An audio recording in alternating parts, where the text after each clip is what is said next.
12 மணி ஆனாலும் காத்து கிடக்கிற ஒரு களம் சிறுத்தைகளின் களம். வெல்லும் ஜனநாயக மாநாட்டில் 1 மணிக்கு மேலேயும் கூட்டம் கலையாமல் அந்த மாநாட்டு அரங்கிலே திரண்டிருந்ததை நாடே பார்த்தது. மகளிர் விடுதலை இயக்கம் நடத்திய மது மற்றும் போதைப் பொருள் ஒழிப்பு மாநாட்டிலும் நள்ளிரவை தாண்டியும் கூட்டம் கலையவில்லை என்பதை இந்த நாடு பார்த்தது. அப்படித்தான் இன்றைக்கு திருவண்ணாமலை தீபமா என்று கேட்கக்கூடிய அளவுக்கு சிறுத்தைகள் நடத்துகிற தீப திருவிழாவாக இந்த மகளிர் கொண்டாட்டம் நடைபெற்றுக் கொண்டிருக்கிறது.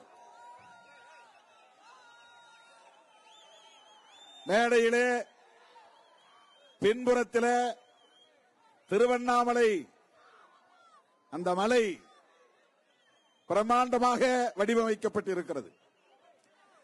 வெறும் மலையாக இருந்தால் அது என்ன மலை என்று தெரியாது. எனவே அண்ணாமலையார் கோபுரத்தையும் பக்கத்திலே வையுங்கள் என்று நான்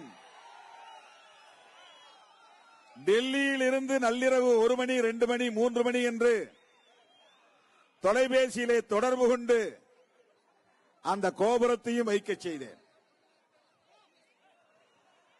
பலருக்கும் வியப்பாக இருக்கலாம். கடவுள் நம்பிக்கை இல்லாத திருமாவளவன் மலையை பின்புறமாக வைத்ததோடு நில்லாமல் அண்ணாமலையார் திருக்கோவிலின் விண்ணுயர உயர்ந்து நிற்கும் கோபுரத்தை வைத்திருக்கிறாரே, அதில் சிவசிவா என்று எழுதியிருக்கிறதே, என்ன ஆனது திருமாவளவனுக்கு என்று பகுத்தறிவாளர்களும் விமர்சிப்பார்கள். சிவபக்தர்களின் வாக்குகளுக்காக திருமாவளவன் இப்படி மேடை அமைத்திருக்கிறார் என்று சங்கிகளும் விமர்சிப்பார்கள். விமர்சனங்களை நாம் பொருட்படுத்த தேவையில்லை. இந்த மேடை சிறுத்தைகளின் மேடை, சமூக நீதிக்கான மேடை, சமத்துவத்திற்கான மேடை, சமூக நல்லிணக்கத்திற்கான மேடை, புரட்சியாளர் அம்பேத்கரின் அரசியலுக்கான மேடை, தந்தை பெரியாரின் தன்மானத்திற்கான மேடை, மாமேதை மார்க்சின் பாட்டாளி வர்க்கத்தின் தலைநிமிர்வுக்கான மேடை. இது எங்களின் குறியீடு. நாங்கள் திருவண்ணாமலை நகரத்திலே நின்று பேசுகிறோம், கூடி பேசுகிறோம், கொண்டாடுகிறோம், மகிழ்ச்சியை பகிர்ந்து கொள்ளுகிறோம். சிலருக்கு வயிற்றெரிச்சல், என்ன பெரிய சாதனையை சாதித்து விட்டீர்கள், வெற்றி விழா கொண்டாடுகிறீர்கள்.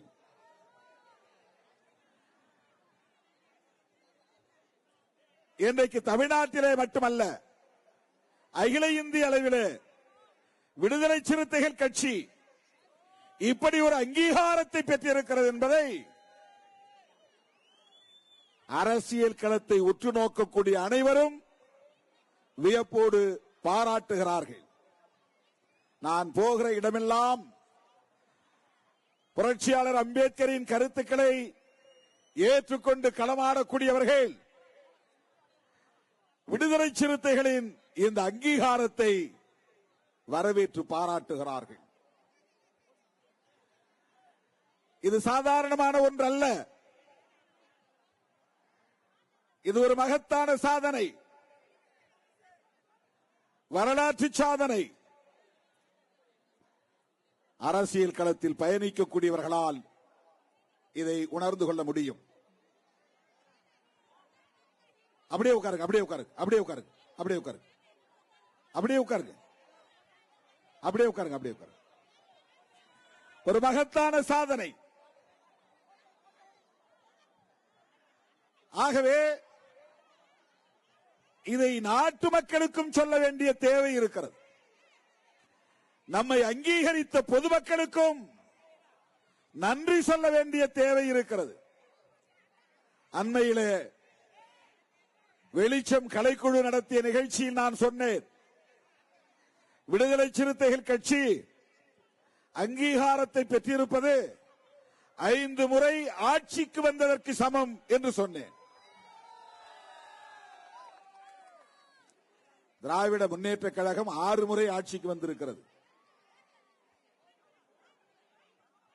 அண்ணாவோடு சேர்த்தால் 7 முறை என்று கருதுகிறேன். திமுகவுக்கு எதிரான விமர்சனங்கள் அண்ணா காலத்திலிருந்து தொடர்கிறது. திமுகவை வீழ்த்துகிற முயற்சி இன்றைக்கு நேற்றைக்கு தொடங்கியதல்ல. இன்றைக்கு சிலர் அரசியலில் விடலை பருவத்தில் இருக்கக்கூடியவர்கள், அரசியல் விடலைகள் திமுகவை சவாலுக்கு இழுக்கிறார்கள். ஆனால் அது இந்த களத்திலே தொடர்ந்து விமர்சனங்களை முறியடித்து ஆட்சிக்கு வந்து கொண்டே இருக்கிறது.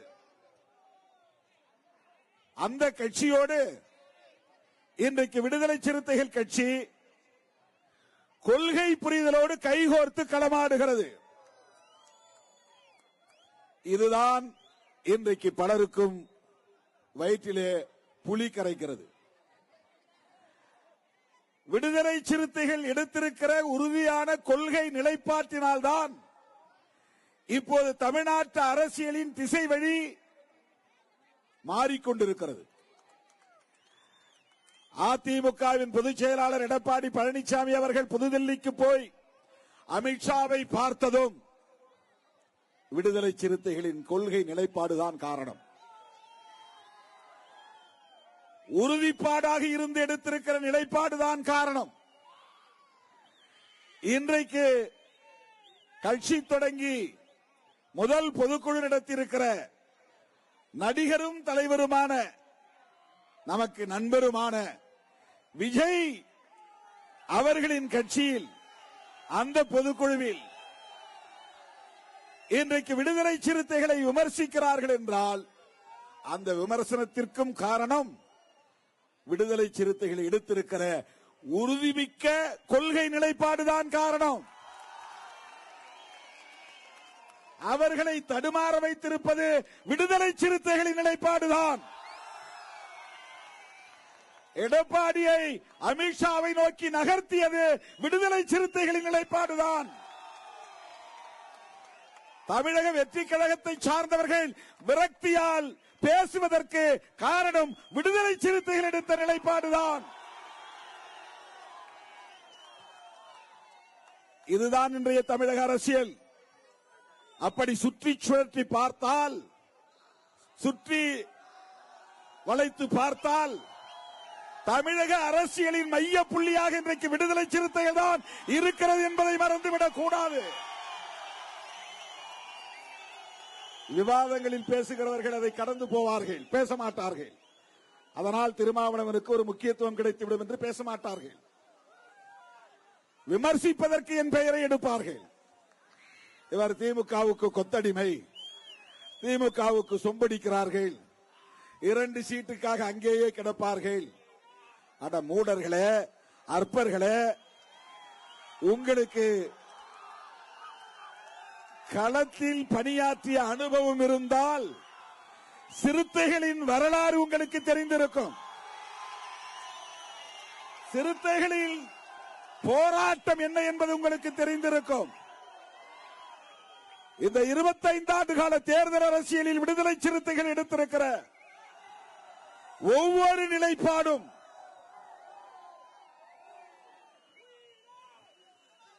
ஒரு கொதிநிலையில் இருந்து எடுத்த நிலைப்பாடு, கடுமையான நெருக்கடிகளில் இருந்து எடுத்த நிலைப்பாடு.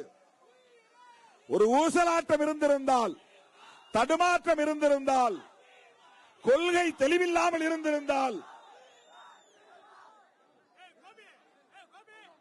கொள்கை தெளிவில்லாமல் இருந்திருந்தால், குழப்பத்தோடு இருந்திருந்தால், தன்னலத்தோடு நான் சிந்தித்திருந்தால், என்னை மட்டுமே நான் முன்னிறுத்தி இருந்தால் என்னுடைய முடிவுகள் தவறாக இருந்திருக்கும். என்னால் இத்தனை 25 ஆண்டு காலம் தாக்குப்பிடித்து இந்த களத்திலே நின்றிருக்க முடியாது. இவ்வளவு தூரம் பயணித்திருக்க முடியாது.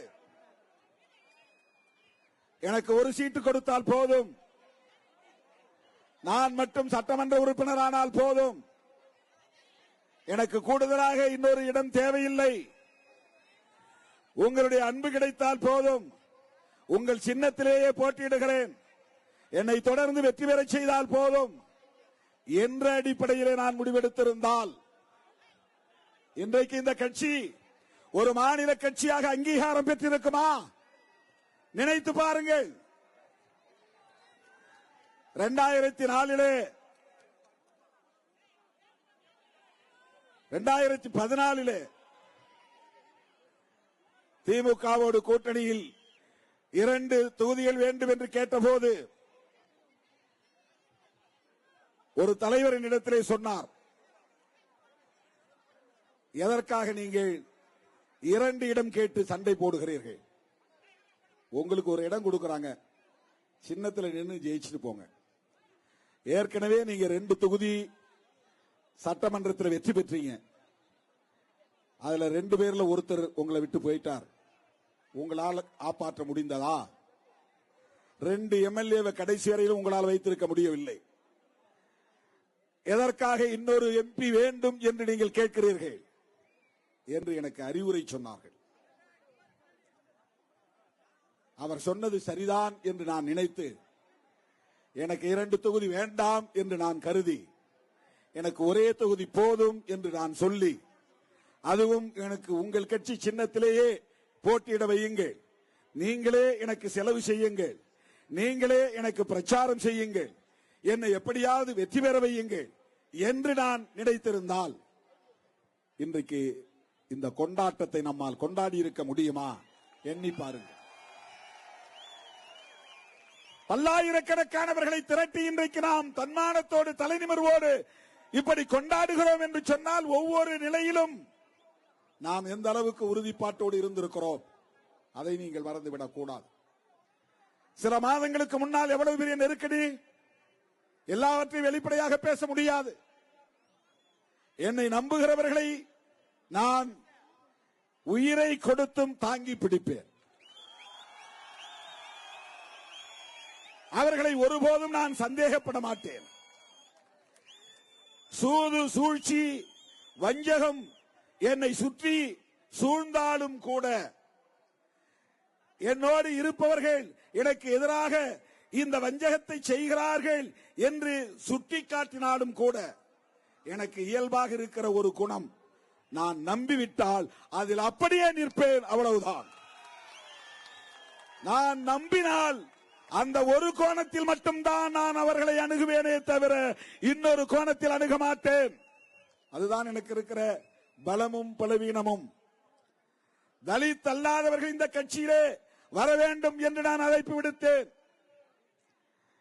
எல்லா பொறுப்புகளையும் டாப் டு பாட்டம் கலைத்தேன். விகடனிலே அப்போது எழுதினார்கள், திருமாவின் துணிச்சல் என்று எழுதினார்கள்.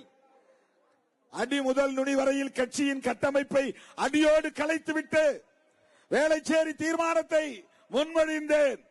தலித் அல்லாதவர்களே வாருங்கள், இஸ்லாமிய கிறிஸ்தவ சிறுபான்மை சமூகத்தை சார்ந்தவர்களே வாருங்கள், பெண்களே வாருங்கள், இளைஞர்களே வாருங்கள், இந்த கட்சியில் எல்லா நாற்காலிகளும் காத்து கிடக்கின்றன, பொறுப்பேற்று செயல்பட வாருங்கள் என்று அழைப்பு விடுத்தோம். கட்சியை டாப் டு பாட்டம் கலைத்தோம். 2008 எடுத்த முடிவு. இன்றைக்கு ஆளூர் ஷானவாசும் தம்பி பாலாஜியும் இந்த கட்சியிலே சட்டமன்ற உறுப்பினர்களாக இன்றைக்கு சட்டமன்றத்தில் முழங்குகிறார்கள்.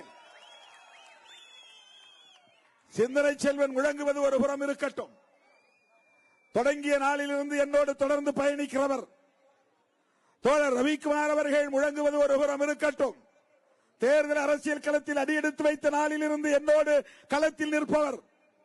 ஆனால் நான் விடுத்த அழைப்பை ஏற்று இது அனைவருக்குமான ஒரு அரசியல் இயக்கம் என்பதை ஏற்றுக்கொண்டு இந்த இயக்கத்திலே தன்னை இணைத்துக் கொண்ட தம்பிகள் வெறுக்கும் முந்தைய கட்சியிலே வந்தவர்கள், பாவரசு போன்ற மூத்த தோழர்கள், ஆற்றல் அரசு போன்ற தோழர்கள், வன்னி அரசு போன்ற தோழர்கள், இப்படி அடுக்கிக் கொண்டே போகலாம். எண்ணற்ற பல வழக்குகளை சந்தித்த தம்பிகள், சிறை சென்ற தம்பிகள் அந்த வாய்ப்பை பெற முடியவில்லை. ஆனால் ஆலூர் ஷானவாசும் எஸ் பாலாஜியும் இன்றைக்கு விடுதலை சிறுத்தைகளின் சட்டமன்ற உறுப்பினர்களாக முழங்க முடிகிறது என்றால் வேளச்சேரி தீர்மானத்தில் எடுத்த நிலைப்பாடு.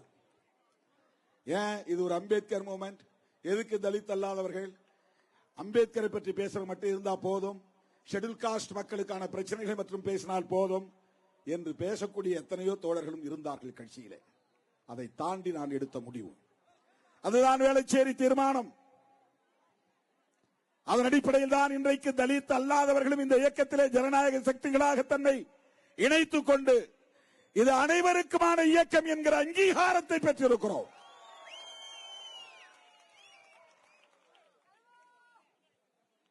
கம்பன் அவர்கள் இங்கே பேசுகிற போது அத்தனை சின்னங்களையும் அவருக்கே உரிய பாணியில் எடுத்துரைத்தார்.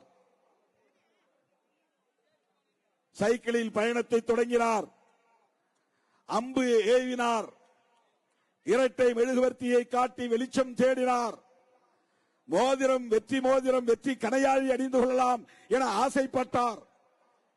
ஆனால் அவற்றிலெல்லாம் அவரால் வெற்றி காண முடியவில்லை. முதலாக சட்டமன்ற உறுப்பினராக திருமாவளவன் சட்டமன்றத்திலே அடியெடுத்து வைத்ததற்கு உதயசூரியன் தான் காரணமாக இருந்தது. அதுவும் ஒரு நட்சத்திரம் தான். 2009 நட்சத்திரம் சின்னத்திலே வெற்றி பெற்றோம். அப்போதும் உதயசூரியனுடைய துணையோடு தான் நாம் வெற்றி பெற்றோம். இன்றைக்கு தமிழ்நாட்டிலே ஒரு மாநில கட்சியாக அங்கீகாரம் பெற்றிருக்கிறோம். அதுவும் உதயசூரியனின் துணையோடு தான் இந்த அங்கீகாரத்தை பெற்றிருக்கிறோம். சைக்கிளிலே நின்ற போது நான் இந்த சின்னம் வேண்டாம் என்று சொல்லவில்லை. அம்பிலே நின்ற போது நான் இந்த சின்னம் வேண்டாம் என்று நினைக்கவில்லை. 2001 உதயசூரியன் சின்னத்திலே போட்டியிட்ட போதும் நான் தனி சின்னத்திலே போட்டியிட வேண்டும் என்கிற பிடிப்புடன் இல்லை. ஆனால் 2006 இருந்து தொடர்ச்சியாக தனி சின்னத்தில் தான் நிற்போம். ஜெயலலிதா அம்மா கூப்பிட்டு என்று கேட்டாங்க, ஏன் நீங்க ரெட்டலையில நின்னா என்ன? சசிகலா அம்மா கூப்பிட்டு கேட்டாங்க, உங்களுக்கு 9 தொகுதி, பாண்டிச்சேரியில ஒரு தொகுதி, 10 தொகுதியில் ரெட்டலையில நின்னீங்கன்னா 10 ஜெயிக்கலாம் சொன்னாங்க. இல்லம்மா, நாங்க அங்கீகாரம் பெறணும். அப்ப அவங்கள்ட்ட சொன்ன இது திடுமென வந்ததல்ல. நாம் எடுத்த நிலைப்பாட்டில் எவ்வளவு தூரம் நாம் உறுதியாக இருந்திருக்கிறோம் என்பதை நீங்கள் புரிந்து கொள்ள வேண்டும். 2006 எம் நடராஜன் தான் எங்களை இணைத்து விட்டார் அந்த கூட்டணியில. அவர் வீட்டிலே அழைத்து பேசினார். தம்பி, நான் சொல்றேன், தப்பா எடுத்துக்காதீங்க. அதிமுக கூட்டணியில் போட்டியிட்டு சேக்கு தமிழரசர் ரெட்டலையில் தான் பல முறை ஜெயிச்சிருக்கிறார். அவரை நாங்க என்ன சுதந்திரமா செயல்படக்கூடாதுன்னு சொல்லி இருக்கிறோமா? சின்ன ரெட்டையில, ஆனா கட்சி குடியரசு கட்சி, அந்த மாதிரி நீங்களும் செயல்படலாமே சொன்னார். ஆதி காலத்திலிருந்து தலித் இயக்கங்கள் திமுகவோடு அதிமுகவோடு கூட்டணி வைத்து தேர்தல் களத்தை சந்தித்திருக்கிறார்கள், வெற்றி பெற்றிருக்கிறார்கள். ஜி மூர்த்தி வெற்றி பெற்றிருக்கிறார். அதற்கு பிறகு சேக்கு தமிழரசன் பல தொகுதிகளில் வெற்றி பெற்றிருக்கிறார். ஐயா இளையபெருமாள் 2 தொகுதி வாங்கி அதிமுக கூட்டணியிலே இரட்டை இலை சின்னத்தில் போட்டியிட்டு 2ம் வெற்றி பெற்றிருக்கிறார். இது வரலாறு. தமிழக அரசியல் களத்தில் தலித் இயக்கங்கள் திராவிட கட்சிகளோடு கூட்டணி வைத்த போதெல்லாம் ஒன்று இரட்டை இலை சின்னம். பெரும்பாலும் தலித் இயக்கங்கள் இரட்டை இலை சின்னத்தோடு தான் நீண்ட காலம் பயணித்திருக்கிறார்கள். குடியரசு கட்சி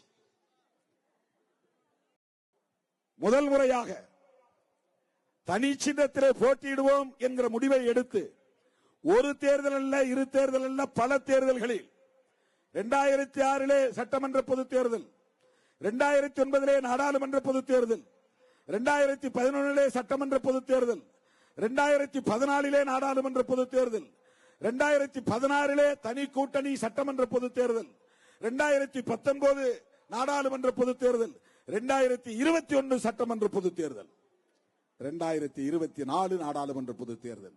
இத்தனை தேர்தல்களிலும் ஒவ்வொரு முறையும் கூட்டணி அமைக்கிற போதெல்லாம் நீங்கள் தனி சின்னத்திலே, சுயேட்சை சின்னத்திலே, கடைசி நேரத்திலே 15 நாள் இடைவெளியிலே சுயேட்சைகளோடு சின்னம் வாங்கி எப்படி மக்களிடத்திலே கொண்டு போய் சேர்ப்பீர்கள்? அதிலே தோற்று போனால் என்ன ஆவது? நீங்கள் தோற்று விடுவது மட்டுமல்ல, உங்களால் எதிரிகள் வெற்றி பெற்று விடுவார்களே, இதை தடுக்க வேண்டுமே என்று நமக்கு அறிவுரை சொல்லப்பட்ட நிலையிலும் ஜெயலலிதா அம்மாவிடமும் எம் நடராஜன் அவர்களிடத்திலும் நான் சொன்னேன், உங்களோடு சேர்ந்துதான் பாமக அங்கீகாரம் பெற்றது. உங்களால் பாமக அங்கீகாரம் பெற்றது. உங்களோடு சேர்ந்துதான் மதிமுக அங்கீகாரம் பெற்றது. உங்களால் அந்த கட்சி அங்கீகாரம் பெற்றது. மூன்றாவதாக உங்களோடு சேர்ந்து விசிக அங்கீகாரம் பெற்றதாக இருக்கட்டும். நாங்கள் தனி சின்னத்திலே போட்டியிட்டால் தானே அந்த அங்கீகாரத்தை பெற முடியும். அப்போது தொடங்கிய யுத்தம், இந்த அங்கீகாரத்திற்கான யுத்தம். கலைஞர் கட்டாயப்படுத்தவில்லை, ஒரு ஆலோசனையாக சொன்னார். நான் இதை சொன்னதும் மகிழ்ச்சியோடு ஆசீர்வாதம் சொன்னார். வாழ்த்துக்கள், நீங்கள் வெற்றி பெற்று அங்கீகாரம் பெற வேண்டும். தோழர்களே, 99 மூப்பனார் தலைமையிலான அணியிலே போட்டியிட்டோம். 2.25 லட்சம் வாக்குகளை பெற்றோம். கிட்டத்தட்ட 100 விழுக்காடு அது தலித் மக்களின் வாக்குகள் மட்டுமே. யாரும் அதை மறுத்துவிட முடியாது. அன்றைய நிலையில் 3 லட்சம் வாக்குகள் தான் தலித் வாக்குகள். அந்த தொகுதியிலே 3 லட்சம் வாக்குகளில் 2.5 லட்சம் வாக்குகள் தான் பதிவாகி இருக்கும். அந்த 2.5 லட்சம் வாக்குகளில் 2.25 லட்சம் வாக்குகளை பெற்ற கட்சி விடுதலை சிறுத்தைகள் கட்சி. இந்திய வரலாற்றிலேயே இது ஒரு சாதனை. இதை யாரும் கொண்டாடவில்லை. தேர்தலிலே நிற்காத ஒருவரை தூக்கி கொண்டாடுகிறார்கள்.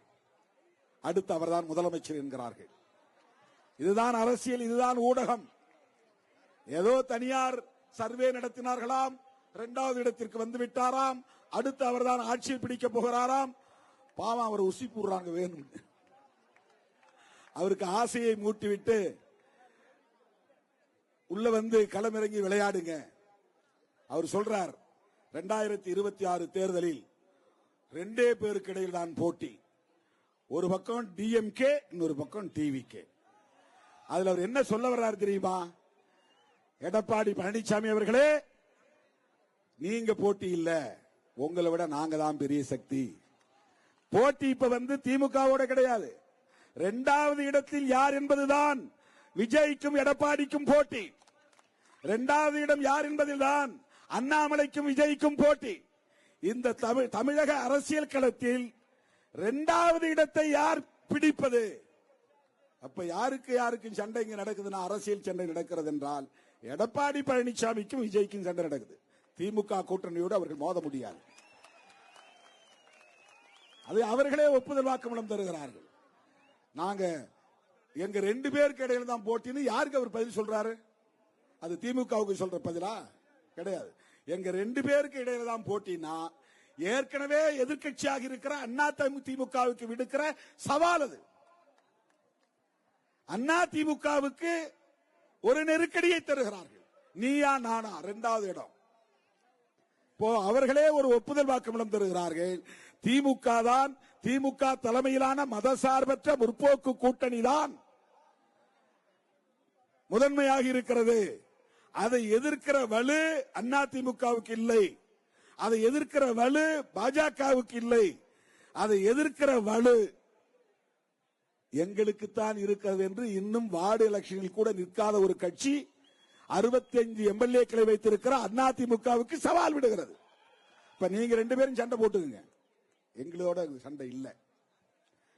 இப்ப விடுதலை சிறுத்தைகள் கட்சி திமுக கூட்டணியில் இருக்கிறது அப்படின்னு சொல்றாங்க. அது உண்மைதான். ஆனால் ஒரு உண்மையை நீங்கள் மறைக்க கூடாது, மறந்துவிடக் கூடாது. விடுதலை சிறுத்தைகளும் சேர்ந்து உருவாக்கிய மதசார்பற்ற முற்போக்கு கூட்டணியில் இருக்கிறோம். அடிக்கோடிட வேண்டும். மதசார்பற்ற முற்போக்கு கூட்டணி முத்தமிழறிஞர் கலைஞர் உருவாக்கிய கூட்டணி. அதனுடைய தலைமை திமுக, அதனுடைய தலைவர் தளபதி ஸ்டாலின். அந்த கூட்டணியில் விடுதலை சிறுத்தைகளும் இடம்பெற்றிருக்கிறோம் என்றால் மதசார்பற்ற முற்போக்கு கூட்டணியை உருவாக்கியதில் விடுதலை சிறுத்தைகளுக்கும் பங்கு உண்டு. அப்படி என்றால் அந்த மதசார்பற்ற முற்போக்கு கூட்டணியின் வெற்றியை உறுதிப்படுத்த வேண்டியது விடுதலை சிறுத்தைகளின் பொறுப்பாகும். இட்ஸ் அவர் ரெஸ்பான்சிபிலிட்டி, நம்முடைய பொறுப்பு. திமுகவை வீழ்த்த வேண்டும் என்பது பலருக்கும் ஆசையாக இருக்கலாம். ஆனால் அது வெறும் திமுகவை வீழ்த்துவது என்று பொருள் அல்ல. திமுக தலைமையிலான மதசார்பற்ற முற்போக்கு கூட்டணியை வீழ்த்துவோம் என்று சொல்லுகிறார்கள். விடுதலை சிறுத்தைகள் இருக்கிற வரையில் எந்த கொம்பனாலும் அந்த கூட்டணியை வீழ்த்த முடியாது என்பதை நான் உறுதிபட சொல்ல கடமைப்பட்டிருக்கிறேன். ஆணவத்தோடு சொல்லவில்லை, அகந்தையோடு சொல்லவில்லை, அரசியல் புரிதலோடு சொல்லுகிறேன். யதார்த்த உண்மையில் இருந்து சொல்லுகிறேன். விடுதலை சிறுத்தைகள் இடம்பெற்றிருக்கிற அணிதான் தமிழகத்தில் வெற்றி பெறும் என்பதை மீண்டும் உறுதிப்படுத்த வேண்டிய ஒரு வரலாற்று தேவை எழுந்துள்ளது. விடுதலை சிறுத்தைகளை பயன்படுத்தி அல்லது திருமாவளவனை பயன்படுத்தி மதசார்பற்ற முற்போக்கு கூட்டணியை சிதறடித்து விடலாம் என்று பலர் முயற்சித்தார்கள், இன்னும் முயற்சிக்கிறார்கள். விழுப்புரம் கூட்டத்திலே நான் தெளிவுபட சொன்னேன், உறுதிபட சொன்னேன். விடுதலை சிறுத்தைகள் திமுக தலைமையிலான மதசார்பற்ற முற்போக்கு கூட்டணியில் தான் தொடரும். எந்த பைண்டிங் கிடையாது. திமுக கூட்டணியை விட்டு நான் வெளியேறினால் எனக்கு எந்த சிக்கலும் வரப்போவதில்லை, எனக்கு எந்த பாதிப்பும் வரப்போவதில்லை, எனக்கு எந்த பைண்டிங் கிடையாது. நான் சுதந்திரமானவன். என்னுடைய பாதை எது, என்னுடைய இலக்கு எது என்பதில் எனக்கு ஒரு தெளிவு இருக்கிறது. அதிலிருந்து ஒருபோதும் நழுவ மாட்டேன். அதில் எனக்கு உறுதி இருக்கிறது. அதனால் அதன் அடிப்படையில் விடுதலை சிறுத்தைகள் கட்சி ஒரு நிலைப்பாட்டை எடுத்து அதில் உறுதியாக நிற்கிறது. இதுக்கு ஒவ்வொரு கற்பிதம். இவங்க ஏதோ கமிட் ஆயிட்டாங்க, 2 சீட்டுக்காக பயந்துட்டாங்க கிடக்கிறாங்க. நோ, நான் பல கூட்டங்களில் பேசியதை போல திராவிட முன்னேற்ற கழக கொள்கைகளோடு எங்களுக்கு உடன்பாடு இருக்கிறது. ஆட்சி நிர்வாகத்தில் நடைமுறை சிக்கலில் எங்களுக்கு இடையில் வேறுபாடுகள் இருக்கலாம், முரண்பாடுகள் எழலாம். இன்றைக்கு கூட முதலமைச்சரை நேருக்கு நேராக நான் விழித்து பேசுகிற போது அண்ணன் என்கிற உரிமையோடு உங்களிடத்தில் இதையெல்லாம் நான் முன்வைக்க கடமைப்பட்டிருக்கிறேன் என்று சொன்னேன். என்ன சொன்னேன்? நீங்கள் இந்த சமூகத்தின் மீதான வன்கொடுமைகளை தடுக்க வேண்டும், இந்த மக்களை மேம்படுத்த வேண்டும் என்று எண்ணற்ற பல திட்டங்களை உருவாக்கி நடைமுறைப்படுத்துவதிலே பொறுப்புணர்வோடு செயல்படுகிறீர்கள். ஆனால் நடைமுறைப்படுத்துகிற அதிகார வர்க்கம் அதை நடைமுறைப்படுத்துகிற போது தலித் மக்களுக்கு பாதிப்பு ஏற்படுகிற வகையில் சில நிலைப்பாடுகளை எடுக்கிறார்கள் என்று சுட்டிக்காட்டினேன். கூட்டணியில் இருந்து கொண்டே திருமாவளவன் இந்த மக்களுக்கான பிரச்சனைகளை துணிச்சலாக எடுத்துச் சொல்லுகிறான் என்று சொல்லுவதற்கு இங்கே துணிச்சல் உள்ளவர்கள் யாரும் இல்லை. வேங்கவயலுக்கு 2 நாள் இடைவெளியில் நான் போய் சேர்ந்தேன். 31ஆம் தேதி எல்லோரும் நியூ இயர் கொண்டாட்டத்தின் போது நான் போராட்ட களத்தில் நின்றேன். 5000 பேரை திரட்டி போராட்டம் நடத்தினோம். என்னுடைய தலைமையிலே புதுக்கோட்டையிலே அந்த ஆர்ப்பாட்டம் நடந்தது. அதன் பிறகு அத்தோடு நின்றுவிடாமல் தமிழ்நாடு முழுவதும் அனைத்து மாவட்ட தலைநகரங்களிலும் நீதி கேட்டு போராடினோம். அதன் பிறகு பாதிக்கப்பட்டவர்களுக்கு நீதி கிடைக்க வேண்டும் என்பதற்காக சட்டப்பூர்வமான நடவடிக்கைகளை மிக தீவிரமாக நாம் மேற்கொண்டோம். நம்முடைய அழுத்தத்திற்கு பிறகுதான் சிபிசிஐடி விசாரணையும் போடப்பட்டது, நியமிக்கப்பட்டது. அதிலும் நமக்கு திருப்தி ஏற்படாத நிலையில் முதலமைச்சர் அவர்களை சந்தித்து இந்த வழக்கை சிபிஐ விசாரணைக்கு ஒப்படையுங்கள் என்று சொன்ன கூட்டணி கட்சி ஒரே கட்சி விடுதலை சிறுத்தைகள் கட்சி. அது என்ன பொருள்? நாங்க கூட்டணியில் இருக்கிறோம், தளபதியின் தலைமையை ஏற்றுக்கொண்டிருக்கிறோம், அவருடைய அரசு அவருடைய தலைமையில் விசாரணை நடத்துகிறது, புலன் விசாரணை நடத்துகிறது. காவல்துறையின் அமைச்சரே அவர்தான். அவருடைய தலைமையில் இயங்கக்கூடிய காவல்துறையின் புலன் விசாரணையில் எங்களுக்கு நம்பிக்கை இல்லை என்று சொல்லுகிற துணிச்சல், தோழமையோடு சுட்டிக்காட்டுகிற துணிச்சல் விடுதலை சிறுத்தைகளுக்குத்தான் இருக்கிறது. நேர்மை திறத்தோடு எவனாவது இதை பேசுகிறானா? இல்லை. நாங்க தயங்குகிறோம், பேசவில்லை. சிபிஐ விசாரணை கேட்கிறோம் என்றால் என்ன பொருள்? சிபிஐ யாருடைய கண்ட்ரோலில் இருக்கிறது? அது பாஜக அரசின் கட்டுப்பாட்டில் இருக்கிற ஒரு துறை. இந்திய யூனியன், இந்திய ஒன்றிய அரசாங்கத்தின் கட்டுப்பாட்டில் இருக்கிற ஒரு துறை. நாங்கள் போய் என்ன கோரிக்கை வைக்கிறோம்? முதலில் போலீஸ் விசாரணை சரியில்லை என்றோம், இரண்டாவது சிபிசிஐடி விசாரணை சரியில்லை என்கிறோம், மூன்றாவது சிபிஐ விசாரணை வேண்டும் என்கிறோம். அதற்கு என்ன பொருள்? முதல்வர் அவர்களே, உங்கள் தலைமையின் கீழ் இயங்கக்கூடிய காவல்துறையின் புலன் விசாரணையில் எங்களுக்கு நம்பிக்கை இல்லை, உடன்பாடு இல்லை என்றுதானே பொருள். இதை சொல்லுகிற துணிச்சல் தோழமை கட்சிக்கு இருக்கிறதே என்று யாராவது சுட்டிக்காட்டியதுண்டா? பாராட்டியதுண்டா? ஏன் போகல? போகாத ஆளுக்கு வக்காலத்து வாங்குறாங்க, போனவனுக்கு விமர்சனம் பண்றாங்க. போராடக்கூடியவர்களுக்கு சிந்தனை செல்வன் கேள்வி எழுப்பியதை போல யாராவது எதிர்கட்சியாக இருக்கிற எடப்பாடி பழனிசாமி ஏன் இதுவரையில் வேங்கை வயல் போகவில்லை என்று பேசியதுண்டா? அவர் ஏன் பேசவில்லை? இது எவ்வளவு பெரிய வாய்ப்பு! திமுக அரசுக்கு எதிராக நெருக்கடி கொடுப்பதற்கு எவ்வளவு பெரிய வாய்ப்பு! எப்படி தலித் மக்கள் மீதே இந்த வழக்கை நீங்கள் திருப்பி விட்டீர்கள் என்று ஏன் பேச தயங்குகிறார்? எது தடுக்கிறது? யார் அவரை தடுக்கிறார்கள்? தலித்துகள் பாதிக்கப்பட்டால் கேள்வி எழுப்ப மாட்டோம் என்பது எவ்வளவு பெரிய ஆணவம்! ஏன் கேள்வி எழுப்பவில்லை? அவர்கள் உங்களுக்கு வாக்களிக்கவில்லையா? தமிழ்நாடு முழுவதும் உங்களுக்காக அவர்கள் களப்பணியாற்றவில்லையா? அப்படிப்பட்ட ஒரு சமூகத்தை சார்ந்தவர்கள் பாதிக்கப்படுகிற போது அதை பற்றி சட்டமன்றத்தில் கூட பேசுவதற்கு அதிமுக ஏன் தயங்குகிறது? பாஜக ஏன் பேசவில்லை? அந்த கூட்டணியில் இடம்பெற்றவர்கள் ஏன் பேச தயங்குகிறார்கள்? நாங்க ஒரே கூட்டணியில் இருக்கிறோம். தளபதி ஸ்டாலின் அவர்களின் தலைமையில் இருக்கிறோம். நாங்க பேசுகிறோம், நாங்கள் கேட்கிறோம். இந்த புலன் விசாரணை எங்களுக்கு நம்பிக்கை இல்லை என்று சொல்லுகிறோம். இதைவிட வேற என்ன துணிச்சல் வேண்டும்? இதைவிட வேற என்ன நேர்மை திறம் வேண்டும்? இதைவிட வேற என்ன மக்கள் மீதான பற்றுதல் வேண்டும்? அவங்களுக்கு என்ன கவலைன்னா, என்னடா இவனை வச்சு உடைக்கலான்னு பார்த்தோம், உடைக்க முடியலையே.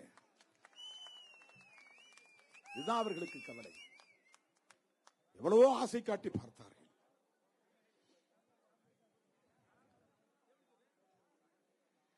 திருமாவளவனை மயக்குகிற ஆற்றல் பெற்ற யாரும் இந்த மண்ணில் இன்னும் பிறக்கவில்லை.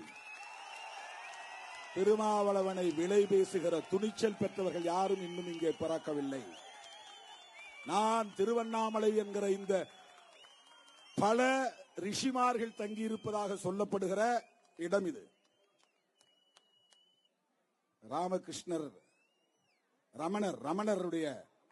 ரமண மகரிஷியுடைய புனித தலம் என்று போற்றப்படுகிற ஒரு இடம். அந்த இடத்தில் இருந்து நான் சொல்லுகிறேன், அரசியல் களத்திலும் ஒரு பற்றற்றவனாக இருந்துதான் நான் பணியாற்றிக் கொண்டிருக்கிறேன்.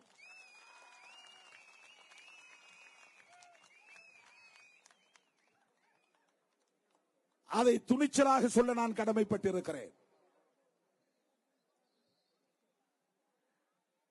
திமுகவுக்கு வக்காலத்து வாங்குவதோ, திமுகவுக்கு முட்டு கொடுப்பதோ, திமுகவை தாங்கி பிடிப்பதோ விடுதலை சிறுத்தைகளுக்கான வேலை இல்லை. அப்படி முட்டு கொடுக்கக்கூடிய அளவுக்கு திமுக பலவீனமாகவும் இல்லை. தாங்கி பிடிக்கக்கூடிய அளவுக்கு திமுக சாயும் நிலையிலும் இல்லை. எத்தனையோ பல ஜாம்பவான்களை எல்லாம் வீழ்த்தி மீண்டும் மீண்டும் ஆட்சி கட்டிலில் ஏறிய இயக்கம் திராவிட முன்னேற்ற கழகம் என்பது வரலாறு. யார் யாரோ முயற்சித்து பார்த்தார்கள், என்னென்னவோ பகிரத முயற்சிகள் எல்லாம் எடுத்தார்கள். அவர்களை எல்லாம் இடது கையால் ஓரமாக புறந்தள்ளிவிட்டு வீறுநடை போட்டுக் கொண்டிருக்கிற ஒரு இயக்கமாக இந்த களத்திலே திமுக இருக்கிறது என்பதை யாரும் மறுக்க முடியாது. அந்த உண்மை உங்களுக்கு கசக்கலாம், ஆனால் கசந்தாலும் அதுதான் உண்மை. கசந்தாலும் அதுதான் உண்மை. ஈழத்தமிழர் பிரச்சனையிலே கலைஞர் தான் காரணம் என்று தமிழ்நாட்டு அரசியல்வாதிகள் அவருக்கு எதிராக திருப்பிவிட்டார்கள். ராஜீவ் படுகொலையிலே கலைஞரும் திமுகவும் தான் காரணம் என்று எதிராக திருப்பிவிட்டார்கள். ராஜீவ் படுகொலைக்கு பிறகு 1991 நடைபெற்ற சட்டமன்ற பொதுத் தேர்தலில் திமுக 2 இடங்களில் தான் வெற்றி பெற்றது, அழிந்தே போனது என்றார்கள். மீண்டும் பீனிக்ஸ் பறவை போல திமுக ஆட்சி கட்டிலை கைப்பற்றியதை நாம் பார்த்தோம். இதெல்லாம் நாம் கற்றுக்கொள்ள வேண்டிய பாடம். விமர்சனங்களை நாம் கண்டு அஞ்சக்கூடாது, அவதூறுகளை கண்டு நாம் ஒருபோதும் கலங்கக்கூடாது. நம்மை பிடிக்காதவன் ஒருபோதும் நம்மை ஏற்றுக்கொள்ள மாட்டான், பாராட்ட மாட்டான், போற்ற மாட்டான், வாழ்த்த மாட்டான், ஊக்கப்படுத்த மாட்டான். எப்போதும் விமர்சித்துக் கொண்டேதான் இருப்பான். இதுதான் கலைஞரின் அரசியல், நாமும் கற்றுக்கொள்ள வேண்டிய அரசியல். நாமும் கற்றுக்கொள்ள வேண்டிய அரசியல். நம்மை சீண்டுவார்கள், தூண்டுவார்கள், ஆசை காட்டி பார்ப்பார்கள். நம்ம தம்பி சில பேர் இந்த யூடியூப் சேனலுக்கு ஆசைப்பட்டு போய் பேட்டி கொடுக்கிறாங்க. இந்த முன்னணி தோழர்கள், திருமாவின் தம்பியாக இருந்து நீங்கள் அரசியல் பணி செய்ய வேண்டும். எவன் காட்டுகிற மயக்க வித்தைகளுக்கு நீங்கள் ஆட்பட்டு விடக் கூடாது. அதெல்லாம் தற்காலிகமானது, 2 நாள் உங்களுக்கு மட்டும் வரும். அது வைரல் ஆர்டிபிஷியல் இன்டெலிஜென்ஸ். நீங்க உங்க படத்தை பாத்தீங்கன்னா மறுபடியும் உங்களுக்கே அது வந்துகிட்டு இருக்கும். நிறைய பேருக்கு தெரியாது. நீ பேட்டி கொடுத்ததே போய் அப்படி எவனாவது வாயை சீன்றதுக்குன்னு கூப்பிடுவான். பேட்டி கொடுக்காதீங்க, தேர்தல் வரையிலும் வாயை மூடிட்டு இருங்க. கட்சியில் இருக்கக்கூடிய முன்னணி தோழர்களுக்கு நான் சொல்றேன், முன்னணி தோழர்களுக்கு நான் தோழமையோடு சுட்டி காட்ட விரும்புகிறேன். உங்களை வாங்க தோழர், உங்க நிலைப்பாட்டை எடுத்து சொல்லுங்க தோழர், உங்க பேட்டியை நாங்க வைரல் ஆக்கி விட்டுறோம்மா. அதனால என்ன பயன்? இந்த கூட்டணியை உடைப்பதற்கு பல சதி வேலைகளை செய்து கொண்டிருக்கிறார்கள், கூலி வாங்கி கொண்டு செயல்பட்டுக் கொண்டிருக்கிறார்கள். அதற்கு நாம் ஒருபோதும் இடம் கொடுத்து விடக்கூடாது. சங்கிகள் இந்த மண்ணிலே காலூன்றுவதற்கு அவர்களின் உத்தி என்னவென்றால், முதலில் அதிமுகவை பலவீனப்படுத்துவதுதான், திமுகவை பலவீனப்படுத்துவதல்ல. அவர்களின் இம்மீடியட் டார்கெட், உடனடியான இலக்கு என்பது திமுகவை எதிர்த்து நிற்கிற அடுத்த எதிர்க்கட்சி பாஜக என்பதை 2026 நிலைப்படுத்த வேண்டும் என்பதுதான். ஆகவே எடப்பாடி அவர்கள் தப்பித்தவறி அதிமுகவோடு போனால் கதை முடிந்தது, அவ்வளவுதான். பாஜகவோடு மன்னிக்க வேண்டும், அதிமுக பாஜகவோடு போனால் கதை முடிந்தது.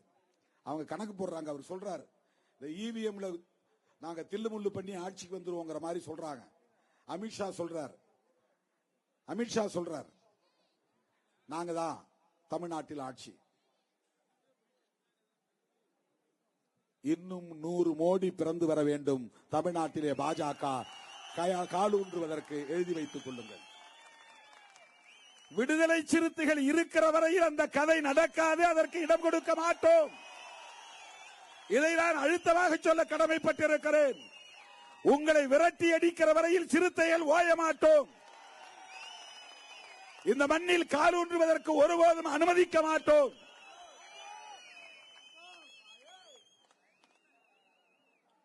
இன்னும் சொல்ல விரும்புகிறேன், திராவிட முன்னேற்ற கழகத்தை விட ஒருபடி மேலே நாங்கள் இருப்போம். ஜனாதன சக்திகளை, சனாதன சக்திகளை விரட்டி அடிப்பதிலே, வீழ்த்துவதிலே, உங்கள் சதியை முறியடிப்பதிலே, உங்கள் சூது சூழ்ச்சியை வீழ்த்துவதிலே நாங்கள் முதன்நிலையிலே இருப்போம். அதுதான் நாங்கள் எடுத்திருக்கிற இந்த உறுதிப்பாடு. இன்னைக்கு நாங்க எது எடுத்திருக்கிறோம்னா, நாளைக்கு எத்தனை சீட்டு, 6 7 ஆகுமா 8 ஆகுமான்றான். 6 10 ஆனாலும் நாங்க ஒன்னும் ஆட்சி பிடிக்க போறதில்லை. 6-20 நாளும் நாங்க ஆட்சி பிடிக்க போறதில்லை. ஆனால் நாங்கள் ஆட்சியை அமைக்கக்கூடிய வலிமை பெற்றவர்கள் விடுதலை சிறுத்தைகள் இருக்கிற அணி ஆட்சியை கைப்பற்றுவதற்கு, ஆட்சி அமைப்பதற்கு வலுவான ஒரு சக்தி என்பதை இந்த தேர்தலில் மீண்டும் நாங்கள் உறுதிப்படுத்துவோம். 6 8ஆவதா 8 10ஆவதாங்கிறது பிரச்சனை அல்ல. அது பிரச்சனை அல்ல. ஆனால் நாங்கள் தான் தமிழக அரசியலின் சூத்திரதார சக்தி, மைய சக்தி என்கிற ஒரு வலுவான அரசியல் இயக்கமாக நிற்போம். இந்த தேர்தலில் எங்கள் இலக்கு அதுதான். நீங்கள் யோசித்து பாருங்கள். பெரியார் வெளிவந்த திராவிட முன்னேற்ற கழகம் ஆட்சியில் இருக்கிற போது, சமூக நீதியை உயிர் மூச்சாக கொண்டிருக்கிற திராவிட முன்னேற்ற கழகம் ஆட்சியில் இருக்கிற போது, அண்ணா மடியில் தவழ்ந்து, பெரியார் அரவணைப்பில் வளர்ந்து, முத்தமிழறிஞர் கலைஞரின் வழிகாட்டுதலில் வளர்ந்து, இன்றைக்கு ஆட்சி பீடத்தில் அமர்ந்திருக்கிற தளபதி ஸ்டாலின் அவர்கள் முதலமைச்சராக இருக்கிற போதே நாம் வேங்கவேல் போன்ற பிரச்சனைகளை எதிர்கொள்ள நேருகிறது. அதற்காக போராட வேண்டி இருக்கிறது. அவரிடத்திலே உரிமையோடு நாம் பேச முடிகிறது, உரிமையோடு வலியுறுத்த முடிகிறது. அவருக்கும் நம்முடைய கட்சிக்கும் இடையிலான கொள்கை நேர்வழியில், நேர்கோட்டில் இயங்குகிற கொள்கைகள். அப்படிப்பட்ட கட்சி ஆட்சியில் இருக்கிற போதே சாதிய வன்கொடுமைகள் தலைவிரித்தாடுகின்றன, வேங்கவேல் பிரச்சனைகள் தொடர்கின்றன. அதற்கான போராட்டங்கள் நடத்த வேண்டும் என்று நாம் நெருக்கடிக்கு ஆளாகிறோம். சாதி இருக்கட்டும் என்று சொல்லுகிற சனாதன கும்பல் ஆட்சிக்கு வந்தால் என்ன ஆகும் என்பதை எண்ணி பார்க்க வேண்டும். சாதி வாழ்கை என்று சொல்லுகிறவர்கள் தானே சனாதனிகள். சாதி ஒழிகை என்று என்றைக்காவது அண்ணாமலை பேசியதுண்டா? அமித்ஷா பேசியதுண்டா? மோடி பேசியதுண்டா? RSS கும்பல் பேசியதுண்டா? சங்கராச்சாரிகளின் வழித்தோன்றர்கள் பேசியதுண்டா? ஆடிட்டர் குருமூர்த்தி ஒத்துக்கொள்வாரா? போலி தமிழ் தேசிய பேசுகிறவர்கள் குடிப்பெருமை என்று சொல்லுகிறார்கள். அவர்கள் சாதி ஒழிப்பை பற்றி பேசுவதில்லை. சாதி ஒழிப்பை பற்றி பேசுவதில்லை. அவர்களின் நோக்கம் திமுகவை வீழ்த்திவிட்டு பாஜக வலிமை பெற்று வர வேண்டும் என்பதுதான். திமுக கூட்டணியை சிதறடிப்பதன் மூலம் இங்கே சனாதன சக்திகளை வலிமை பெற செய்ய வேண்டும் என்பதுதான். கர்நாடகாவிலே அவர்களால் சாதிக்க முடிந்தது, ஆந்திராவிலே அவர்களால் சாதிக்க முடிகிறது, கேரளாவிலும் கூட அவர்களால் ஒரு எம்பியை வெற்றி பெறக்கூடிய அளவுக்கான சக்தியை இன்றைக்கு அவர்கள் பெற்றிருக்கிறார்கள். தெலுங்கானாவிலே சாதிக்க முடிகிறது, மகாராஷ்டிராவிலே ஆட்சியில் பங்கை பெற முடிகிறது. அவர்களால் இன்றைக்கு ஒரு குன்றிமணியை கூட தூக்கி போட முடியவில்லை, ஒரு அங்குலம் கூட அசைய முடியவில்லை. இங்கே அவர்கள் வாலாட்ட முடியவில்லை. தமிழ்நாட்டில் மட்டும்தான் அவர்கள் தொடர்ந்து தொடர்ந்து மூக்கறு பெற்று நிற்கிறார்கள், பல்லுடை பெற்று நிற்கிறார்கள். தாமரை மலர்ந்தே தீரும் என்று அண்ணாமலைக்கு முன்பு எத்தனையோ பேர் சொன்னவர்கள் உண்டு. அதற்கு சில பேர் தாமரை போன்ற, தாமரைங்கிறது ஒரு வகையான தோல் நோய், அந்த தாமரை வேண்டுமானால் படரும் என்று சொன்னார்கள். அது மலராது. அதுதான் நடந்தது. ஏனென்றால் இங்கே திராவிட இயக்கம் என்று சொல்லப்படக்கூடிய திமுக அதிமுக மட்டுமல்ல தோழர்களே, என் உயிரின் உயிரான விடுதலை சிறுத்தைகளே, இந்த சாதி பெயரை சொல்லிக் கொண்டு சில கூலி கும்பல் நமக்கு எதிராக விமர்சனங்களை எழுதி கொண்டிருக்கிறார்கள். தம்பி கொடியை கிளப்படி, விமர்சனங்களை எழுதி கொண்டிருக்கிறார்கள். நான் திமுகவுக்கு ஆதரவு தெரிவிப்பதை கொச்சைப்படுத்துகிறார்கள். அவர்களும் சனாதன கும்பலுக்கு விலை போகக்கூடிய கூலி கும்பல் தான். அதை நினைவிலே கொள்ளுங்கள். பெரியாருக்கு முன்னதாக, திராவிடர் கழகம் தோன்றுவதற்கு முன்னதாக 1800களின் பிற்பகுதியிலே 1879 பெரியார் பிறந்த ஆண்டு. 1891 திராவிட மகாஜன சபையை உருவாக்கியவர் பண்டிதர் அயோத்திதாசர். அப்ப பெரியாருக்கு என்ன வயசு? 12 வயசு. பெரியாருக்கு 12 வயசாக இருக்கிற போது தமிழ்நாட்டிலே திராவிட மகாஜன சபை என்கிற இயக்கத்தை உருவாக்கியவர் இந்த மண்ணின் மைந்தராக இருக்கிற பூர்வீக குடியாக இருந்த பண்டிதர் அயோத்திதாசர். அவருடைய மைத்துனர் ரெட்டமலை சீனிவாசன் ஆதி திராவிட மகாஜன சபை உருவாக்கினார். ரெவரண்ட் ஜான் ரத்தினம் 1882 என்று கருதுகிறேன். பெரியாருக்கு அப்போது 3 வயது. அப்போது ரெவரண்ட் ஜான் ரத்தினம் உருவாக்கிய இயக்கத்தின் பெயர் என்ன தெரியுமா? திராவிடர் கழகம். ரெவரண்ட் ஜான் ரத்தினம் உருவாக்கிய இயக்கத்தின் பெயர் திராவிடர் கழகம். பெரியாருக்கு முன்னாலேயே இந்த மண்ணில் திராவிடர் கழகத்தை உருவாக்கியவர் பறையர் குடியில் பிறந்த கிறிஸ்தவத்தை ஏற்றுக்கொண்ட ரெவரண்ட் ஜான் ரத்தினம், ஒரு தலித் கிறிஸ்தவர். திராவிட அரசியலை இந்த மண்ணுக்கு அறிமுகப்படுத்தியவர்கள் நம்முடைய முன்னோர்கள் என்பதை பெருமையோடு சொல்ல கடமைப்பட்டிருக்கிறேன். ஒரு பைசா தமிழன், தமிழன் என்று பெயரை குடிமக்கள் கணக்கெடுப்பு நடத்துகிற போது பதிவு செய்யுங்கள், சாதியற்றவர் என்று பதிவு செய்யுங்கள் என்று சொன்னவர் பண்டிதர் அயோத்திதாசர். அப்படி பண்டிதர் சொல்லுகிற போது பெரியார் 15 வயது 20 வயது தான். அவர் இளைஞராக இருந்தார், விடலை பருவத்திலே இருந்தார். நீதி கட்சி உருவாவதற்கு முன்பே இந்த மண்ணில் ஆரியர்களை எதிர்த்தவர்கள் இந்த மண்ணின் பூர்வீக குடிகளான பறையர் குடி என்பதை மறந்துவிடக் கூடாது. பிராமணிய ஆதிக்கத்தை எதிர்த்தவர்கள் இந்த மண்ணின் பூர்வீக குடிகளான பறையர்கள் என்பதை மறந்துவிடக் கூடாது. புரிந்து கொள்ள வேண்டும் என்பதற்காக சொல்லுகிறேன். நான் ஒரு நாளும் சாதி பெயரை சொல்லி பேசியதில்லை. ஆனால் திராவிட அரசியலுக்கான முன்னோடிகளாக, அந்த அரசியலுக்கான வித்தை ஊன்றியவர்களாக, பெரியாருக்கு முன்னோடியாக இந்த மண்ணிலே ஆரியத்தை எதிர்த்தவர்கள், பார்ப்பனியத்தை எதிர்த்தவர்கள், பிராமணர்களின் சூது சூழ்ச்சியை முறியடித்தவர்கள் இந்த குடியில் பிறந்தவர்கள் தான். அந்த திராவிடத்தை அழிப்போம் என்கிறது பாஜக. அந்த திராவிடத்தை அழித்தொழிப்போம் என்கிறது RSS கும்பல். அந்த திராவிட அரசியலை வீழ்த்துவோம் என்கிறது மோடி, அமித்ஷா கார்ப்பரேட் கும்பல். அந்த திராவிடத்தை அழிப்போம் என்கிறது போலி தமிழ் தேசிய கும்பல். அந்த திராவிடத்தை அழிப்போம் என்று இன்றைக்கு பல பேர் கிளம்பி இருக்கிறார்கள். திருமாவளவனை தாண்டி, சிறுத்தைகளை தாண்டி ஒருவனும் அடியெடுத்து வைக்க முடியாது தமிழக அரசியல் களத்தில். திராவிட முன்னேற்ற கழகம் இந்த திராவிட அரசியலை காப்பாற்றுகிறதோ இல்லையோ, விடுதலை சிறுத்தைகள் காப்பாற்றுவோம். அது எங்களுக்கான வரலாற்று கடமை, அது எங்களுக்கான அரசியல் கடமை. திராவிடம் என்பது நீ நினைப்பதை போல ஒரு நிலப்பரப்பு அல்ல. திராவிடம் என்பது நீ கொச்சைப்படுத்துவதை போல 4-5 மொழிகளின் கலவை அல்ல. திராவிடம் என்பது ஆரியம் என்கிற சனாதனத்தின் பகை. அது சனாதன பகை அரசியல்.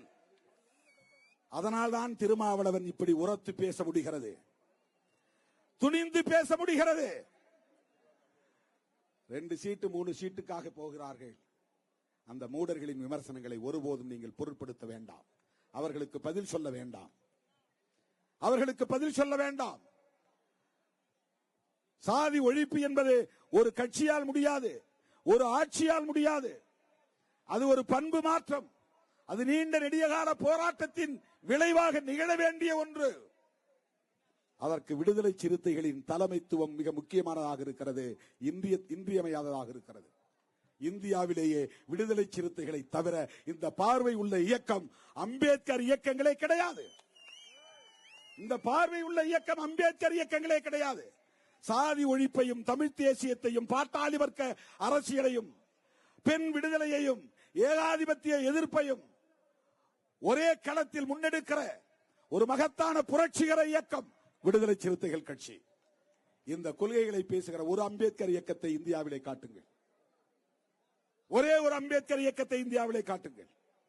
மொழி வழி தேசியத்தை பேசுகிற இயக்கம் உண்டா? பாட்டாளி வர்க்க அரசியலை பேசுகிற இயக்கம் உண்டா? ஏகாதிபத்திய எதிர்ப்பை, கார்ப்பரேட் முதலாளியத்தை எதிர்க்கிற அரசியல் பேசுகிற இயக்கம் உண்டா? இந்தி திணிப்பை ஏன் சிறுத்தைகள் எதிர்க்கிறோம்? திமுகவோடு சேர்ந்ததால் மட்டும்தானா? திராவிடர் கழகத்தோடு இணைந்ததால் மட்டும்தானா? என் தாய்மொழி உலகில் தோன்றிய மூத்த மொழிகளுள் ஒன்று அன்னை தமிழ். அது நீண்ட நெடிய அறிவு பாரம்பரியத்தை கொண்ட ஒரு மொழி, வரலாற்று பாரம்பரியம் கொண்ட ஒரு மொழி. அந்த மொழியை அழிப்பதற்கு எவன் துணிந்தாலும் ஒருபோதும் விடமாட்டோம். அது எங்கள் தாய்மொழி. இன்றைக்கும் சமஸ்கிருதம் இல்லாமல் தூய தமிழில் பேசுகிற மக்கள் சேரிகளில் வாழுகிற தலித் மக்கள் தான். சமஸ்கிருத கலப்பு இல்லாமல் சாதங்கிறது சமஸ்கிருத வார்த்தை, சோறு என்பது சேரி பாஷை, சேரி மொழி. அது தூய தமிழ்.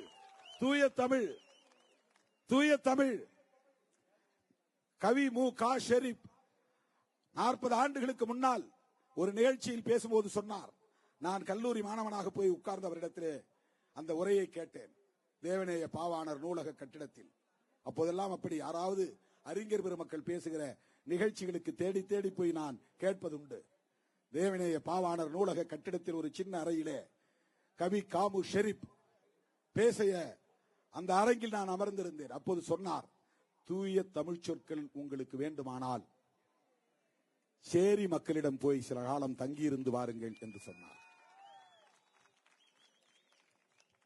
சாதியை கலக்காமல் தனித்தன்மையை பாதுகாப்பது சேரி, சமஸ்கிருதத்தை கலக்காமல் பாதுகாப்பது சேரி. வட இந்திய மொழிகளை தமிழோடு கலக்காமல் இன்றைக்கும் அதை கட்டி காப்பாற்றக்கூடிய மக்கள் சேரி மக்கள். தூய தமிழே பேசுகிறார்கள். அந்த தமிழ் பண்பாட்டை இன்றைக்கும் பாதுகாத்துக் கொண்டிருக்கிறார்கள். அதனால் தமிழ் அழிய ஒருபோதும் விடுதலை சிறுத்தைகள் விடமாட்டோம். இந்தி திணிப்பை நாங்கள் எதிர்ப்போம். இந்தி திணிப்பை எதிர்ப்பது வெறும் திராவிட கட்சிகளின் கலாச்சாரம் என்று எண்ணாதீர்கள். ஒட்டுமொத்த தமிழ் மக்களின் அரசியல் அது. திமுக அதிமுக மட்டும்தான் அதை முன்னெடுக்கிறது என்று எண்ணிவிடக் கூடாது. அதை உயர்த்தி பிடித்தார்கள். ஆனால் அது தமிழ் மக்களின் போராட்டம். அந்த போராட்டத்தை, திராவிடம் என்கிற அரசியல் போராட்டத்தை முன்னெடுத்த முன்னோடிகள், அவர்களின் பாரம்பரியத்தில் வந்தவர்தான் அன்னை மீனாம்பாள் சிவராஜ். பெரியாருக்கு பெரியார் பட்டம் வழங்கிய மகளிர் மாநாட்டை தலைமை தாங்கி நடத்தியவர் அன்னை மீனாம்பாள் சிவராஜ். பெரியாருக்கு யார் பெரியார்னு பட்டம் கொடுத்தாங்க? பெரியார்னா வேற ஒண்ணும் இல்ல, வடமொழியில மகாத்மான் பேரு, தமிழ்ல பெரியார்னு பேரு. அவ்வளவுதான். மகான்னா பெரிய, ஆத்மான்னா பெரிய ஆள்னு அர்த்தம். பெரிய ஆள்ங்கிறத நல்ல தமிழ்ல சொன்ன பெரிய ஆர். பெருமாள் அப்படிங்கறத பெருமான் அப்படின்னு சொல்லலாம், பெருமாள்னு சொல்லலாம். இருவிகுதி போடுறது வழக்கம் மதிப்புக்கு. மகாத்மா காந்தி அங்கிற மாதிரி மகாத்மா ஈவே ராமசாமி, அதை தமிழ்ல சொன்னா பெரியார் ராமசாமி. அவ்வளவுதான். அது தமிழில் மகாத்மா என்கிற சொல்லுக்கான தமிழ் சொல் தான் பெரியார். இந்த பட்டத்தை பெரியாருக்கு தந்தவர் யார் என்றால் திராவிட அரசியலின் வழித்தோன்றலாக இருக்கிற மீனாம்பாள் சிவராஜ். நீதி கட்சியில் சேர்ந்து பணியாற்றியதால் நான் சொல்லவில்லை. இந்த சமூகத்தை சார்ந்த முன்னோடிகள், பண்டிதர் அயோத்திதாசர், தந்தை சிவராஜ், அவர் அப்ப மதராஸ் பிரசிடென்சியில தமிழ்நாட்டுக்குள்ள இருந்தார். இப்ப அது ஆந்திராவுக்கு போயிருச்சு, அவருடைய ஊர் சித்தூர். தந்தை சிவராஜ் அவங்கெல்லாம் திராவிட அரசியலை பேசியவர்கள். திராவிட அரசியலை பேசியவர்கள் என்ன பொருள்? சமஸ்கிருதத்தை எதிர்த்தவர்கள். திராவிட அரசியல் பேசுபவர்கள் என்றால் என்ன பொருள்? இந்தி திணிப்பை எதிர்த்தவர்கள், பார்ப்பனிய ஆதிக்கத்தை எதிர்த்தவர்கள், தீண்டாமை கொடுமையை எதிர்த்தவர்கள், பெண்ணடிமைத்தனத்தை எதிர்த்தவர்கள், சமூக நீதியை உயர்த்தி பிடித்தவர்கள், சமத்துவத்தை விரும்பியவர்கள், அதற்காக போராடியவர்கள். இவ்வளவுதான் திராவிட அரசியல். இதை திமுக அரசியலா சுருக்கி திமுகவை வீழ்த்திவிட்டா திராவிடத்தை வீழ்த்திவிட முடியும் என்று நினைக்கிறார்கள். விடுதலை சிறுத்தைகள் இருக்கிற வரையில் உங்கள் கனவு பலிக்காது என்பதை சொல்லிக்கொள்ள நான் கடமைப்பட்டிருக்கிறேன். எத்தனை உயிர்களை பலி கொடுத்தேனும் தமிழ் மண்ணை பாதுகாப்போம். அன்னை தமிழை பாதுகாப்போம், சமூக நீதி அரசியலை பாதுகாப்போம். ஒரு வரியில் சொல்ல வேண்டுமானால் திராவிட அரசியலை பாதுகாப்போம். இந்த காரணங்களுக்காகத்தான் திராவிட முன்னேற்ற கழகத்தின் தலைமையிலான மதசார்பற்ற முற்போக்கு கூட்டணியில் விடுதலை சிறுத்தைகள் கைகோர்த்து நிற்கிறோம். அதிமுக அணிக்கு திருமாவளவன் வருவாரா? திமுகவோடு சண்டை நடக்குமா நடக்காதா? வேங்கவேல் பிரச்சனையால் திருமாவளவனை தூண்டிவிட்டால் கோபப்பட்டு உணர்ச்சி வயப்பட்டு முதல்வரோடு சண்டை போட்டுக் கொண்டு வெளியே வருவாரா? இதெல்லாம் அவர்களின் எதிர்பார்ப்பு. இந்த பிரச்சனைகள் எல்லாம் உண்மைதான். நாங்கள் போராடுவது உண்மைதான். நாங்கள் நீதி கோருவது உண்மைதான். வன்கொடுமைகளை தண்டிப்பது உண்மைதான். தென் மாவட்ட படுகொலைகளை கண்டித்து என் தலைமையிலே நெல்லையில் ஆர்ப்பாட்டம் நடந்தது உண்மைதான். ஓசூரிலே 10,000 பேரை திரட்டி போராட்டம் நடத்தினோம் வன்கொடுமைகளை எதிர்த்து, காவல்துறையை கண்டித்து உண்மைதான். நாமக்கல்லிலே ஒரு இரவு காவலர் கொல்லப்பட்ட போது காவல்துறையை எதிர்த்து எனது தலைமையில் 5,000 பேரை திரட்டி போராட்டம் நடத்தினோம். திமுக அரசின் கட்டுப்பாட்டில் இருக்கிற காவல்துறையை எதிர்த்தோம் உண்மைதான். கள்ளக்குறிச்சி மாணவி ஸ்ரீமதி கொல்லப்பட்ட போது அதை எதிர்த்து 10,000 பேரை திரட்டி போராட்டம் நடத்தினோம், அதுவும் உண்மைதான். வேங்கவேலுக்காக போராடினோம், அதுவும் உண்மைதான். இன்றைக்கும் போராடுகிறோம், அதுவும் உண்மைதான்.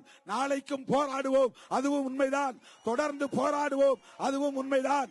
ஆனாலும் திராவிட முன்னேற்ற கழகத்தின் தலைமையிலான மதசார்பற்ற முற்போக்கு கூட்டணியை சிதறடிப்பதற்கு ஒருபோதும் இடம் கொடுக்க மாட்டோம்.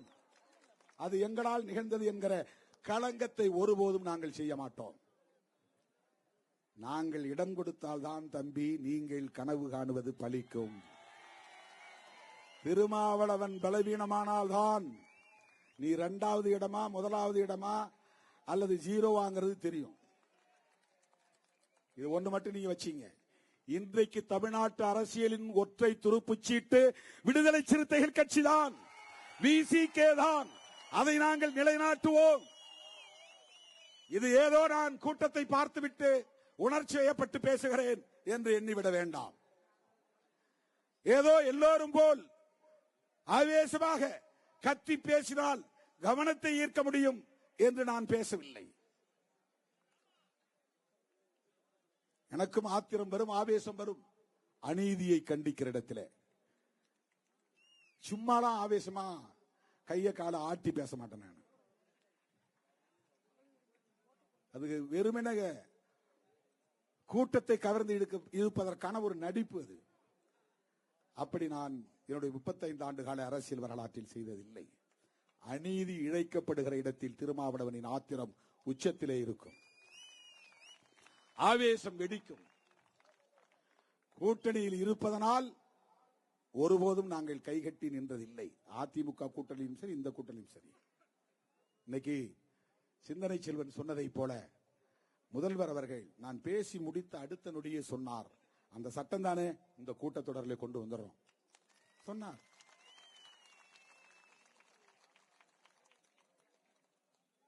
சப்ளான் துணை திட்டத்திற்கான சட்டம் தானே கொண்டு வந்துட்டார். எஸ்சி கமிஷன் வேணும். முத்தமிழறிஞர் கலைஞர்கிட்ட போய் மனு கொடுத்தோம்.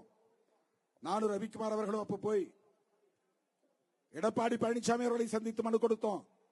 State commission for SC ST, அதுக்கு எஸ்சி கமிஷன் ஸ்டேட் கமிஷன் போடுங்க மனு கொடுத்தோம், நடக்கல. இன்றைக்கு தளபதி ஸ்டாலின் அவர்கள் அந்த கமிஷன் வந்த உடனே போன் போட்டு எனக்கு பேசினாங்க. நீங்க சொன்ன எஸ்சி கமிஷன் நாளைக்கு அறிவிக்க போறோம், நீங்க சொன்ன எஸ்சி கமிஷன் நாளைக்கு அறிவிக்க போறோம். இப்ப அண்மையில ஒரு இனிப்பான செய்தி, கேரளா பல்கலைக்கழகத்தில் இளங்கோ அடிகளின் பெயரில் ஒரு இருக்கையை தொடங்க வேண்டும் என்று நான் கொடுத்த மனுவை ஏற்று முதல்வர் அவர்கள் 1 கோடி ரூபாய் அதற்கு ஒதுக்கீடு செய்தார். அது 10வது சொன்னாங்க. இப்ப நான் போயிட்டு வந்தப்போ இன்னைக்கு போய் மனு கொடுத்தேன். அண்ணே 2.5 கோடி தந்தாதான் அது பயனுள்ளதா இருக்கும் அப்படின்னு. அவ்வளவுதானே. உடனே கூப்பிட்டு சிஎஸ் கூப்பிட்டு தலைமைச் செயலாளரை கூப்பிட்டு 2.5 கோடி அதுக்கு ஒதுக்குங்க. எதுக்கு? கேரளா பல்கலைக்கழகத்தில் இளங்கோ அடிகள் பெயரில் ஒரு இருக்கை உருவாக்குவதற்கு, ஆய்வு மாணவர்களுக்கு. யாருடைய வேண்டுகோள்? சிறுத்தைகளின் வேண்டுகோள். யார் செய்தது? முத்தமிழறிஞர் கலைஞரின் கருத்தியல் வாரிசு தளபதி ஸ்டாலின், தமிழ்நாட்டின் முதலமைச்சர். இன்னொன்னு சொன்னார், பாப்பாப்பட்டி கீரிப்பட்டி 10 வருஷம் அதிமுக ஆட்சியில் இருந்தது. நான் எம்எல்ஏவா இருந்தேன். எழுந்திருக்கும் போதெல்லாம் நான் எழுந்திருச்சாலே எல்லாரும் பாப்பாப்பட்டி கீரிப்பட்டின்னு கத்துவாங்க. அதிமுக இருக்கிறவங்க. காளிமுத்து பேரவைத் தலைவர் நான் இதுதான் பேச போறேன்னு என்று பேச விட மாட்டார். அதனாலே வெறுத்து நான் சட்டமன்ற உறுப்பினர் ராஜினாமா பண்ணிட்டு வெளியே வந்துட்டேன். 2.5 வருஷத்துல சட்டமன்ற உறுப்பினர் பதவியை ராஜினாமா பண்றதுக்கு எவ்வளவு துணிச்சல் வேண்டும் என்பதை எண்ணி பார்க்க வேண்டும். பதவிதான் முக்கியம் சொன்னா நாம ஏன் அதை ராஜினாமா பண்ண போறோம்? யார் எனக்கு இடையூறு செய்தார்? 2.5 வருஷம் மிச்சம் இருந்த நிலையில எனக்கு வேண்டாங்க, இங்க பேச முடியல, சும்மா வந்து பள்ளிக்கூடத்து போய் மாதிரி உட்கார்ந்து போறதுக்கு எதுக்கு இந்த பதவி, எனக்கு வேண்டான்னு சொல்லி நான் ரிசைன் பண்ணிட்டு வெளியே வந்தேன். ஆனால் கலைஞர் ஆட்சி வந்த பிறகு அன்றைக்கு உள்ளாட்சித்துறை அமைச்சராக இருந்த தளபதி ஸ்டாலின் அவரிடத்தில் என்னுடைய வேண்டுகோளை ஏற்று அவருடைய தலைமையில் ஒரு குழு அமைத்தார். அப்ப மதுரை மாவட்டத்தினுடைய ஆட்சித் தலைவராக உதயச்சந்திரன் ஐஏஎஸ் இருந்தார். இன்னைக்கு அவர்தான் நிதித்துறை செயலாளர். உதயச்சந்திரன், தளபதி ஸ்டாலின், இந்த 2 பேரும் இருந்து படாத பாடுபட்டு சாதியவாதிகளை எல்லாம்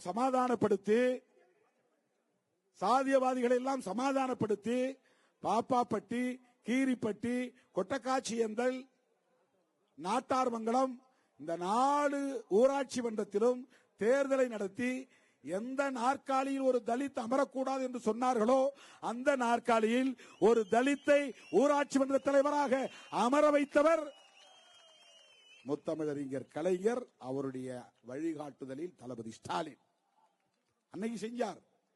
யாருடைய வேண்டுகோளை ஏற்று? விடுதலை சிறுத்தைகளின் வேண்டுகோளை ஏற்று.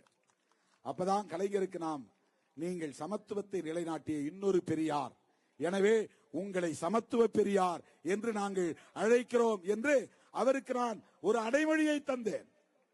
பாராட்டினோம் விடுதலை சிறுத்தைகள் கட்சியின் சார்பிலே. யோசித்து பாருங்கள் எனது அருமை தோழர்களே. முதலில் சட்டமன்றத்தில் வெற்றி பெற்றது உதயசூரியன் ஆதரவோடு, உதயசூரியன் சின்னத்திலேயே. 2வது முறையாக நாம் மணி சின்னத்திலே வெற்றி பெற்றோம். தோழர் ரவிக்குமார், செல்வம் 2 பேர் உள்ள போனாங்க. 3வது முறையாக நான் மீண்டும் வெற்றி பெற்றேன், நட்சத்திரம் சின்னத்திலே வெற்றி பெற்றேன். அதன் பிறகு ஒரே ஒரு முறைதான் அதிமுகவோடு கூட்டணிக்கு செல்ல வேண்டிய ஒரு சூழல் அமைந்தது. பிறகு தொடர்ந்து நாம் திமுகவோடு பயணிக்கிறோம். திமுகவோடு கூட்டணி வைத்து அங்கீகாரம் பெற்ற ஒரே கட்சி தமிழ்நாட்டில் விடுதலை சிறுத்தைகள் கட்சிதான். அம்பேத்கர் பெயரை சொல்லி சாதி ஒழிப்பு அரசியலை பேசி கடுமையான அவதூறுகளை கடந்து வதந்திகளை தாண்டி அவமானங்களை தாங்கி அங்கீகாரம் பெற்ற ஒரே கட்சி விடுதலை சிறுத்தைகள் கட்சிதான். அதுல பாருங்க, வரலாற்றில் தொன்மையின் அடையாளமாக இருக்கிற பானை நமக்கு ஒதுக்கப்பட்டிருக்கிறது. தொன்மை எத்தனை ஆயிரம் ஆண்டுகளுக்கு முன்னால் மனிதன் நாகரிகம் அடைந்தானோ அப்போது தோன்றியது பானை. அதுக்கு முன்ன பானைன்னு ஒண்ணு கிடையாது. பானைன்னு ஒண்ணு கண்டுபிடிக்காம இருந்தா சமையல்னு ஒன்னே உருவாயிருக்காது. சுட்டு திங்கிற வழக்கம் தான் இருந்துச்சு. நெருப்புல நேரடியா போட்டு சுட்டு திங்கிற வழக்கம். மீனை பிடிச்சி நெருப்புல சுட்டு தின்னான். எலிய பிடிச்சி நெருப்புல சுட்டு தின்னான்.